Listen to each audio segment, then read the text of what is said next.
ఆడపిల్లల్ని పిల్లల్ని కాశ్మీర్లో టెర్రరిస్టులు టూరిస్టులపై దాడులు చేయటం ఇదేమి కొత్త కాదు. ఎన్నో ఏళ్ల నుంచి కూడా ఈ రకంగా కాల్పులు జరిపి భయపెడుతూనే ఉన్నారు. అంటే కాశ్మీర్కి టూరిస్టులు ఎవరు రావద్దు అనేది వాళ్ళ ఉద్దేశమా, లేకపోతే కాశ్మీర్కి స్వయం ప్రతిపత్తి కల్పించమనే ఉద్దేశమా ఏంటో తెలియదు. కానీ ఇప్పటివరకు కూడా కాల్పులు జరుగుతూనే ఉన్నారు. పైగా వచ్చే నెలలో అమర్నాథ్ యాత్ర ప్రారంభం కాబోతోంది. ఇక్కడ పెహల్గావ్ మొదటి గ్రామం. పెహల్గామ్ అంటేనే అదే అర్థం, మొదటి గ్రామం అని అర్థం అనుకుంటా బహుశా. అక్కడి నుంచి అమర్నాథ్ యాత్రికులు అమర్నాథ్ యాత్రకు వెళ్తూ ఉంటారు. సో అందువల్ల దాన్ని పెహల్గామ్ అని అంటారని చెప్తూ ఉంటారు. సో అలాంటి చోట ఇవాళ ఈ టూరిస్టుల పైన అటాక్ చేయడం ద్వారా వచ్చి అమర్నాథ్ యాత్రికులందరికీ కూడా ఒక వార్నింగ్ లాంటిది ఇచ్చే ప్రయత్నం ఈ టెర్రరిస్టులు చేస్తూ ఉన్నారు. గతంలో అమర్నాథ్ యాత్రకు వెళ్తున్న వారిపైన కూడా అనేక సార్లు దాడులు జరిగాయి. ఒకసారి ఎప్పుడెప్పుడు ఏ దాడులు జరిగింది ఒకసారి మీకు చూపించే ప్రయత్నం చేస్తాం. 1993లో అమర్నాథ్ యాత్రకు వెళ్తున్న యాత్రికులపై ఉగ్రవాదులు దాడి చేసి 8 మందిని చంపారు. 1998లో కాశ్మీరీ పండిట్లపై రాత్రివేళ కాల్పులు జరిపి 23 మందిని చంపారు. 1998లోనే అమర్నాథ్ యాత్రా బృందంపై లష్కరే తోయిబా ముష్కర్లు దాడి చేసి 20 మందిని చంపారు. అట్లాగే 2000 సంవత్సరంలో అనంతనాగ్ జిల్లా ఛత్తీస్ సింగ్పురా గ్రామంలో సిక్కులపై ఉగ్రవాదులు కాల్పులు జరిపి 36 మందిని చంపారు. ఆగస్టు 2000లో సన్వాన్ బేస్ క్యాంపులో 24 మంది అమర్నాథ్ యాత్రికులు సహా 32 మందిని ముష్కరులు చంపారు. 2001లో అనంతనాగ్లోని శేష్నాగ్ బేస్ క్యాంపులో 13 మంది యాత్రికులను చంపారు.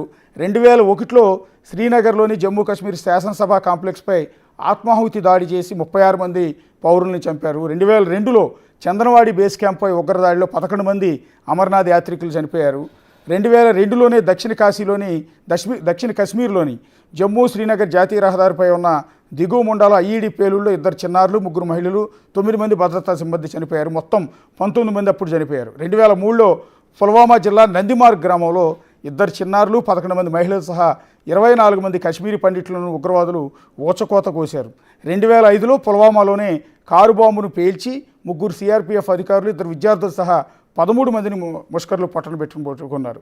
2006లో కుల్గాంలో నేపాల్ బీహార్కు చెందిన 9 మంది కార్మికుల్ని హతమార్చారు. 2017లో అదే కుల్గాంలో అమర్నాథ్ యాత్ర బస్సుపై జరిపిన ఉగ్రదాడిలో 8 మంది చనిపోయారు. ఇదంతా కూడా ఒక విధంగా చెప్పాలి అంటే 2017 తర్వాత ఈ దాడుల పరంపర అనేది కొంత తగ్గింది. ఆర్టికల్ 370 రద్దు తర్వాత కూడా ఈ ఘటనలు చాలా వరకు తగ్గాయి. అంతా ప్రశాంతంగా ఉంది. కాశ్మీర్ స్వేచ్ఛ వాయువును పీల్చుకుంటోంది. అక్కడికి వెళ్తే ఏమీ జరగదన్న ఒక ధైర్యం అయితే టూరిస్టులందరికీ కూడా వచ్చింది. కాబట్టి లాస్ట్ ఇయర్ ఈ సంవత్సరం అక్కడికి వచ్చే టూరిస్టుల సంఖ్య అమాంతం పెరుగుతోంది. టూరిస్టు ప్లేసులు ఏవి కూడా ఖాళీ లేవు. పైగా కాశ్మీరీలకు, అక్కడ లోకల్ కాశ్మీరీలకు ఈ టూరిస్టుల ద్వారా వచ్చే ఆదాయంతోనే బతికే పరిస్థితి ఉంటుంది చాలామందికి. సో ఇన్ని లక్షల మంది టూరిస్టులు వస్తే వాళ్ళకి అంత ఆదాయం వస్తుంది, అంత హ్యాపీగా బతుకుతున్నారు. అందువల్ల టూరిస్టుల్ని కాశ్మీరీలు దేవుళ్ళతో సమానంగా కొలుస్తారు. అంత వాళ్ళందరినీ కూడా స్వాగతం చెప్తారు. వాళ్ళందరికీ కావాల్సిందంతా కూడా సర్వీస్ చేసి పెడతారు. అంతే. ఇప్పుడు ఈ ఘటన తర్వాత టూరిస్టులు కనుక కాశ్మీర్ వెళ్ళకపోతే వాళ్ళందరూ పొట్ట కొట్టినట్టు అయిపోతుంది. వాళ్ళ ఆదాయం లేకుండా పోతుంది. సో అలా లేకుండా పోతే, వాళ్ళ ఆదాయం లేకపోతే వాళ్ళు టెర్రర్ గ్రూపుల్లో చేరడానికి ఇంట్రెస్ట్ చూపిస్తారు. ఎందుకంటే ఈ టెర్రరిస్ట్ ఆర్గనైజేషన్లు వాళ్ళందరికీ కూడా డబ్బులు ఇస్తాయి. కాబట్టి ఆ యూత్ అంతా కూడా ఇలాంటి ది రెసిస్టెంట్ ఫ్రంట్ లాంటి ఆర్గనైజేషన్లో చేరడానికి ఆసక్తి చూపిస్తారు. కాబట్టి టూరిస్టులు రాకుండా అడ్డుకుని వాళ్ళకి ఆదాయ వనరులు ఏవీ లేకుండా చేసి తద్వారా తమ రిక్రూట్మెంట్ పెంచుకునే క్రమంలో ఈ దాడులకు పాల్పడినట్టుగా ఒక విశ్లేషణ కూడా నడుస్తుంది. భరత్రెడ్డి గారి దగ్గరికి వెళ్దాం. భరత్రెడ్డి గారు, సార్ ఎట్లా ఇప్పుడు ఈ టూరిస్ట్ ప్లేసులు చాలా చోట్ల ఇప్పుడు నేను కూడా వ్యక్తిగతంగా వెళ్ళొచ్చాను. సోన్మార్గ్లో అడుగడుగున మనకు సెక్యూరిటీ కనిపించారు. గుల్మార్గ్లో అడుగడుగునా కనిపించారు. ఈ పెహల్గావ్లో కూడా కింది పాయింట్ వరకు నేను చూశాను. పైకి వెళ్ళలేదు నేను ఇప్పుడు ఇన్సిడెంట్ జరిగిన చోటకి. అక్కడ కూడా పోలంతమంది ఆర్మీ సిబ్బంది ఉన్నారు. మరి ఇక్కడ మాత్రం ఎందుకు ఉండరు సార్?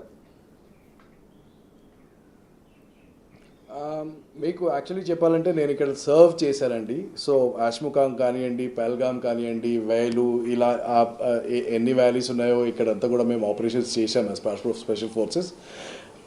ఈ ఏరియాలో మీకు ఒక ఆర్ఆర్ బెటాలియన్ ఉంటుంది, 3RR అని. కానీ 3RR ఉండేది ఆష్ముఖాం వైపు. అండ్ కేవలం అమర్నాథ్ యాత్ర అయినప్పుడే వాళ్ళు పహల్గామ్ వైపు వెళ్ళి అక్కడ క్యాంప్ పెడతారు. అప్పుడు అక్కడ extra army units, infantry units కూడా వచ్చి ప్రొటెక్షన్ సర్వీసెస్ ఇస్తాయి.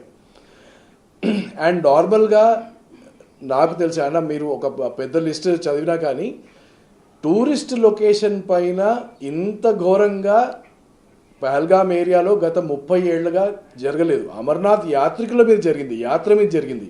కానీ బైసరన్ వ్యాలీ కానివ్వండి, లేకపోతే పహల్గామ్ కానివ్వండి, ఈ ఏరియాస్లలో ఎన్నడూ కూడా ఇలాంటి ఉదంతం జరగలేదు. అండ్ మీకు పహల్గామ్లో ఒక చిన్న పోలీస్ స్టేషన్ ఉంటుందంటే వాళ్ళకి మ్యాన్ పవర్ కూడా లేదు, క్వైట్ ఫ్రాంక్లీ. అండ్ గత 5, 6, 10 సంవత్సరాలుగా కాశ్మీర్ రిలేటివ్గా చాలా పీస్ఫుల్గా ఉంది. ఏ రకమైన ఉదంతాలు జరగలేదు. అండ్ టెర్రరిస్ట్ కూడా కొంచెం టూరిజంని స్పాయిల్ చేస్తే లోకలైట్స్ ఎదురు తిరుగుతారు అన్న భయంతో కూడా వాళ్ళు ఇప్పటివరకు ఎప్పుడు టూరిస్ట్ మీద జరగలేదండి. ఇది ఫస్ట్ యాంగిల్. సెకండ్ యాంగిల్ ఏంటంటే ఈ దాడి జరిగింది చాలా డెలిబరేట్గా జరిగింది. In the sense that Pahalgam 50% టూరిస్టులు పహల్గామ్కి వచ్చేవారు లోకల్ టూరిజం. అంటే కాశ్మీర్ వ్యాలీలో ఉన్న లోకలైట్సే పహల్గామ్ వరకు వస్తారు. కేవలం బైసారన్ వ్యాలీని మాత్రమే అవుట్ సైడ్ టూరిస్ట్, అంటే భారతదేశం నుంచి వివిధ ప్రాంతాల నుంచి అవుట్ సైడ్ టూరిస్ట్ మాత్రమే బైసారన్ వ్యాలీ వెళ్తారు. సో అండ్ ఇంకోటి ఏంటంటే అండి, these areas are very very large. అంటే మీరు జస్ట్ హైదరాబాద్ జాగ్రఫీ గురించి ఆలోచించండి. హైదరాబాద్ మొత్తం గుట్టలుంటే, మీరు ఒక గండిపేట నుంచి ఉప్పల్ వరకు మొత్తం కొండలు, ఫారెస్ట్స్ ఉంటే, ఒక 400 మంది బెటాలియన్ అక్కడ పెట్టి మీరు సెక్యూరిటీ ఇవ్వండి అంటే అది కాని పని. It cannot happen, it is impossible. Yes, there might have been intelligence failures, that's a separate thing అండి. కానీ మీరు అడిగిన ప్రశ్న మాత్రం సెక్యూరిటీ అన్ని చోట్ల అన్ని వేళలా కవర్ చేయరాంది. ఆ జాగ్రఫీ అలాంటిది. మరి ఇప్పుడు నెక్స్ట్ ఏంటి సార్? ఇప్పుడు ఈ ఇన్సిడెంట్ జరిగింది, టూరిస్టులు మరోసారి కాశ్మీర్కి వెళ్ళే ఆలోచన చేయగలుగుతారా? ఎందుకంటే భయం ఉంటుంది. ఇప్పుడు ఎంటైర్ కాశ్మీర్లో ఎంతో అందమైన టూరిస్ట్ ప్రదేశాలు ఉన్నాయి. పాపం ఈ కాశ్మీర్ ఈ సమ్మర్కి చాలామంది ప్లాన్ చేసుకున్నారు, వాళ్ళందరూ కూడా టికెట్స్ కూడా క్యాన్సిల్ చేసుకుంటున్నారు భయంతో. మరి నెక్స్ట్ ఏంటి సార్ పరిస్థితి? మరి ఐ థింక్ మీరు పాకిస్తాన్ ఒకవేళ చూస్తే, ఎందుకంటే లెటర్స్ కాల్ మనకున్న ఎనిమీని ఎవరో మనం పేరు పెట్టి పిలవడం నేర్చుకుందామండి. First this is a Pakistan India problem. First letters put dot. And public enemy number 1 మనకెవరు? Pakistan army chief Asim Munir is our public enemy number 1. వాళ్ళకు కావాల్సిందేంటి? ప్రత్యక్షంగా మనతో యుద్ధం చేసే శక్తి లేదు కాబట్టి పరోక్షంగా యుద్ధం చేసి ఏ రోజుకైనా కాశ్మీర్ని వాళ్ళ భూభాగంలో కలుపుకోవాలన్నదే వాళ్ళ ఉద్దేశం. ఎన్నడూ కూడా ఎంత భాయి అన్నా కానీ, ఎంత ఇండియాలో లెఫ్టిస్టులు, సెంట్రిస్టులు, పాసిఫిస్ట్స్ వచ్చి లేదు మనం భాయి పోయి క్రికెట్ అందాం అనుకున్నా కానీ, ఒక్కటి మాత్రం నేర్చుకోవాలండి, పాకిస్తాన్ యొక్క ఉద్దేశం ఇండియాని విడగొట్టడం, ఇండియాని ఓడగొట్టడం. Let's understand that first. వినే ప్రతి ఒక్క ప్రజకి అర్థం కావాలండి ఫస్ట్.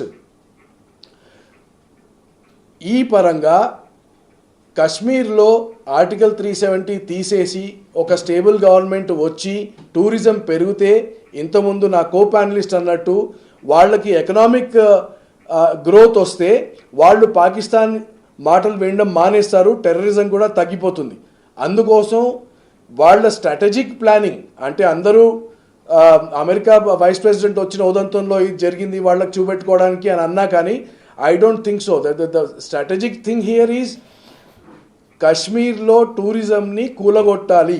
దీని ఉద్దేశం కాశ్మీర్లో టూరిజంని కూలగొడితేనే, నాశనం చేస్తేనే కాశ్మీర్కి లోకలైట్స్కి డబ్బులు రావడం ఆగిపోతుంది.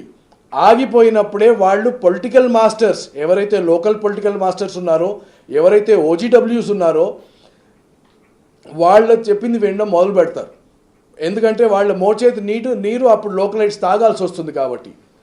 సో ఎస్, ఐ థింక్ ఈ సమ్మర్ మాత్రం Kashmir tourism season is wiped out అండి. Nobody will go to Kashmir. And the only way there is for, ఇప్పుడు ఇండియా కాశ్మీర్ టూరిజం గురించి ఏం చేయలేదు, కానీ ఇంత ధైర్యం చేసి మన భూభాగంలోకి చొర్రుకొచ్చి ఒక గాజాలో హమాస్ ఎలాగైతే టూరిజం చేసుకుంటున్న యువతని ఎలాగైతే చంపారో, అలా చంపేసిన మన భారతీయులను దానికి రెస్పాన్స్గా ఒక గట్టి చర్య మాత్రం తీసుకుంటుందండి, దట్ మచ్ వీఆర్ షూర్. కానీ భారతదేశానికి కొంచెం మాత్రం అంటే మన గవర్నమెంట్కి ఈ సమితంత తెలివి కూడా ఉంటే, కొంచెం అన్న మనోధైర్యం ఉంటే ఈ అదను చూసుకొని మనం పిఓకోలోకి చొర్రి వాళ్ళని కొట్టాలండి. That is what should happen. Yes sir. Ya, ఒకసారి చౌదరి గారు చౌదరి గారు